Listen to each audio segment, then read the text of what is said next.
औरत का चरित्र सब कुछ साबित कर देता है। अगर औरत चाहे तो घर को स्वर्ग बना देती है, और अगर चाहे तो उसी स्वर्ग को नर्क से भी बदतर बना देती है। आज एक ऐसी सच्चाई मैं आपको बताने वाली हूँ। सीमा हैदर के बाद जो कहानियां आ रही ना पब्लिक पे, तो सच में दिमाग खराब कर दे रहे हैं। सबसे पहले मैं मंजू विश्वकर्मा हल्द्वानी उत्तराखंड से एक समाज सेविका हूँ, और समाज में जब गलत चीजें देखती हूँ कहीं ना कहीं मेरा दिमाग अपना संतुलन खो बैठता है।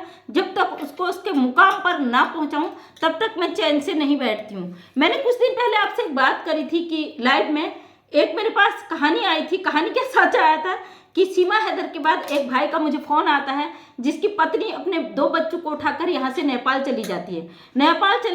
नेपाल से वो आने का नाम नहीं लेती। भाई परेशान दुखी फोन करता है तो महिला एक शर्त रख देती है कि जब तक तुम अपना धर्म परिवर्तन नहीं करोगे मैं तुम्हारे साथ नहीं रहूंगी, मुझे तलाक चाहिए।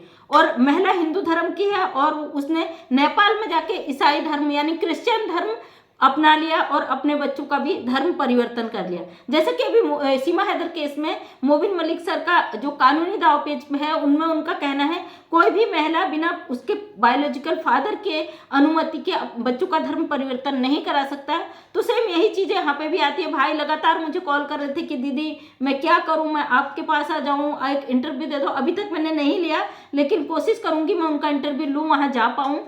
तो उस मैटर पे बड़ा दुखद है कि औरतें, ये जो महिला हमारे समाज में आई है सीमा हैदर, इस केस के बाद औरतों ने अपनी सीमाएं पार करनी शुरू कर दी। एक आपने अभी कुछ दिन पहले एक और मैटर में देख रही थी, सही से मैं देख नहीं पाई क्योंकि एक महिला और विदेश से इंडिया से विदेश गई थी। हाँ, इंडिया आई थी और उसने शादी कर ली थी, लेकिन इनलीगल महिला को जिस तरीके से सपोर्ट किया हमारे भारत के लोगों ने, कुछ इस तरीके के जो इसके भाई वाले प्रवृत्ति के लोग हैं, एपी सिंह कानून के जानकार हैं, उन लोगों ने जिस तरीके से इस महिला का को बढ़ावा दिया, उसके बाद हमारे समाज की छवि तार तार होती जा रही। देश के लोग अपनी मनमानी करते जा रहे हैं। अब वो भाई का आलम यह है कि बहुत दुखी है और कहीं यहाँ होटल लाइन में जॉब करते हैं, रोज फोन करते हैं कि दीदी वो नहीं आ रही, मैं क्या करूँ, मैं मजबूर हूँ, मैं असहाय हूँ। मैंने बोला भाई अगर आपको केस करना है तो फिर आप सोशल मीडिया का सहारा मत लो, क्योंकि मैं जानती हूँ जब भी केस होते हैं, पति पत्नी के केस होते हैं, 99% केस में समझौता हो जाता है आपस में। और महिला जो है उसकी पत्नी सिर्फ एक बात पर अड़ी हुई है, अगर आप धर्म परिवर्तन करते हो मैं बच्चों को लेकर यहाँ आ जाती हूँ भारत में, वरना आपको नेपाल आके क्रिश्चियन धर्म पहले अख्तियार करना पड़ेगा। तो कितनी अजीब स्थिति है ना समाज की। तो क्योंकि जब महिला कहते हैं औरत की जो कास्ट होती है ना, औरत की जो जाति होती है, धर्म होता है, वो जिस इंसान से आदमी से शादी कर लेती है उसमें परिवर्तन हो जाता खुद ब खुद। लेकिन जब औरत कहे पति से अपना धर्म परिवर्तन करो तो उसके लिए कितना दुखद होगा। कुछ रजामंदी से हो जाते हैं, अदर धर्म में भी होते हैं शादी, तो वो रजामंदी से कर लेते हैं और क्योंकि दोनों परिवारों की सहमति होती है। यहाँ पे महिला शादी के बाद 2 बच्चे होने के बाद पति से कहती है अपना धर्म परिवर्तन करो, तो उस पति के लिए कितना मुश्किल होगा उस रिश्ते को निभाना। अब बेचारा दर बदर भटक रहा है, रोज फोन करता है, रोज पूछता है क्या करूं क्या करूं क्या करूं। तो मैंने उससे कहा अपने लॉयर का नंबर देना, उससे मेरी बात कराना और आगे को उस पर पहले मैं आपका देखती हूँ मैटर क्यों है, क्योंकि कई चीजों में ऐसा होता है पति पत्नी दोनों की गलती होती है और कहीं ना कहीं हम बिना सोचे समझे जब इस पर घुसते हैं ना, लास्ट में जब केस होता है, मामले आते हैं और दोनों की काउंसलिंग कराई जाती है, उसमें बहुत सारी चीजें खुलासे होते हैं। इसलिए जो भी मुझे बोलते हैं मदद के लिए पहले मैं उनका पूरा जांच करती हूँ, भाई वो आखिर सच में ऐसा मैटर है या नहीं। बिना सोचे समझे उनको कोई राय दे दो और पता चल रहा है आखिर उनको समझौता करना है। जैसे कि ज्योति मौर्य आलोक मौर्य वाले केस में, ज्योति मौर्य वाले केस में हुआ, अब दोनों एक साथ रहने लग गए। एक अच्छी पोस्ट में रहने के बाद उसने मनीष दुबे नाम के उस जो पीआरडी का अफसर था उससे लव अफेयर किया, उसकी भी पत्नी का भी घर टूटा, उसका भी घर टूटा। सोशल मीडिया में इतनी हवाएं फैली, इतनी बेइज्जती हुई, आत्मसम्मान को ठेस पहुंचा। लास्ट में जो काउंसलिंग हुई उसके बाद वो दोनों पति पत्नी एक हुए। जब उनको एक ही रिश्ता करना था तो फिर अधिकारियों तक बात क्यों पहुंचाई, सोशल मीडिया में इतनी बदनामी क्यों कराई। मैं हर हस्बैंड वाइफ से कहती हूँ अगर आपको अपना रिश्ता बनाए रखना है, आपको पता है हमें अपनी घर गृहस्थी जोड़नी है, तो पूरी पूरी कोशिश करें कि उस रिश्ते में कोई ऐसी चीज़ ना आए जो आगे चल के आपके लिए मुश्किलें पैदा कर दे। क्योंकि फेम में आप गुस्से में, जल्दबाजी में सब चीज़ें तो कर लेते हो कि भाई ये मेरी पत्नी का दूसरे से अफेयर चल रहा है या दूसरा धर्म परिवर्तन कर रही है, तो हम इसे अभी कानूनन लड़ाई लड़ रहे हैं, पुलिस केस और FIR तमाम चीज़ें आप वहाँ करवा देते हो महिला हेल्पलाइन या हर विभाग में। लेकिन जब काउंसलिंग होती है उसके बाद आपको एक साथ रहना पड़ता है तो बड़ी दिक्कतों का सामना करना पड़ता है। मैं हर महिला से ये कहती हूँ, अगर आपको ज़िंदगी में आप स्ट्रगल कर रही हो ना, आपकी लाइफ में ऐसी मुश्किलें हैं, तो कोशिश करो कि उन मुश्किलों से अपने आप आपस में बैठकर फाइट करो, उसको आपस में समझाने की कोशिश करो। मैं जानती हूँ हर महिला अपने घर को बचाने के लिए वो सारी मुमकिन कोशिश करती है जो उसके हाथ में होता है। और मैं कहती भी हूँ, जब आपके दायरे में होता है, जब आपको लगता है ना कि चीज़ों को हम संभाल सकते हैं, समेट सकते हैं, उस स्थिति से आप कानून के दायरे में जाके बात मत करिए। आप किसी भी वकील के पास जाओगे ना, हर वकील आपको यही राय देगा कि जब आपको काउंसलिंग कराई जाएगी उस समय आप पिघल जाते हो। क्योंकि सामने वाला व्यक्ति अगर गलत भी, आपका पति शराब पी के पीटता है, मारता है, गलत भी है, तो कुछ इस तरह की सिचुएशन वहाँ पे हो जाती है कि आप कहीं ना कहीं पिघल जाते हो। आप भी चाहते हो हमारे बच्चे, हम अपनी घर गृहस्थी को बना के रखें, उस स्थिति में आप समझौते कर लेते हो, लेकिन कहीं ना कहीं आगे चलकर दरार डाल देता है। इसलिए अगर आपको जीवन में ना परिवार अपना बना के रखना है तो कोशिश करो कि उसमें जो कड़वापन आ रहा है उसको आप रोक सको, धीरे धीरे उसको समेटने की कोशिश करो। कहीं ना कहीं आगे जाके रायता फैल जाता है, इसे समेटने में बड़ी मुश्किल लगती है। यही सिचुएशन ये भाई के साथ हुई, सेम सीमा हैदर वाली स्थिति।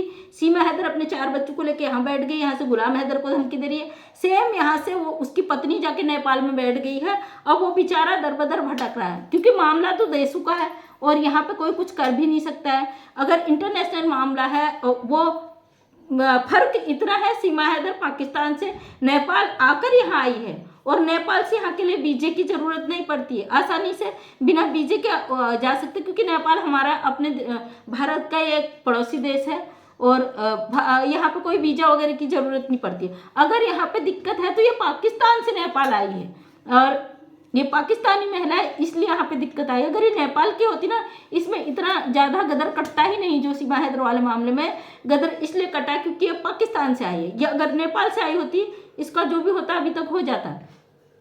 वैसे ही वो महिला नेपाल जाके बैठ गई है।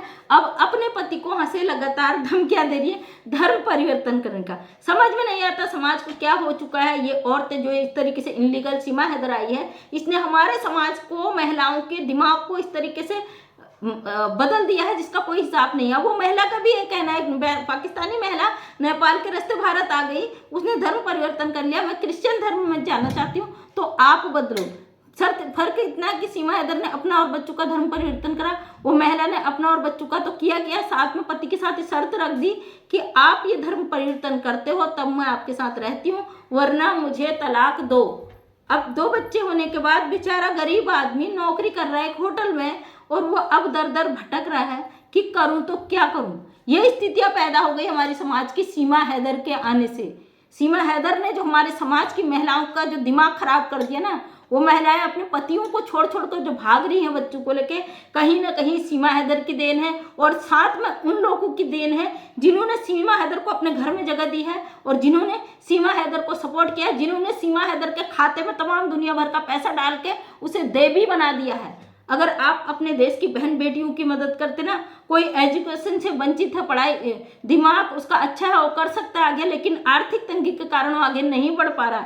इस ऐसी भगोड़ी के को न सपोर्ट करते हो, ऐसे लोगों को आप सपोर्ट करते, अपना एक ट्रस्ट बनाते जिसके माध्यम से आप ऐसे लोगों का चुनाव करके उनको आगे जिंदगी में बढ़ने के अवसर देते, कहीं ना कहीं आपका नाम होता, आप कहीं ना कहीं अच्छे लोगों की गिनती में आते, कहीं ना कहीं समाज आपको प्रोत्साहित करता और सरकार आपको पुरस्कृत करती।